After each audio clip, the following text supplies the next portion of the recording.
Round 1. Fight! Oh, Corey, you cheeky little caller, you. I can't believe you've been gallivanting with that kookaburra, Sandra.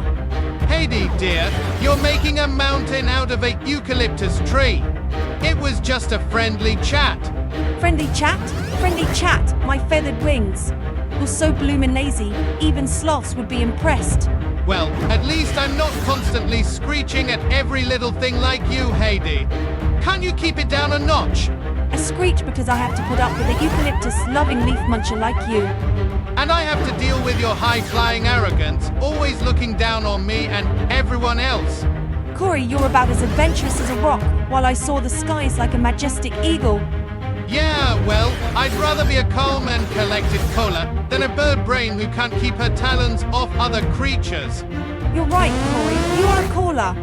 Slow, boring, and about as exciting as watching paint dry. Enjoy your kookaburra chit-chats, you bloody marsupial. You bloody hell!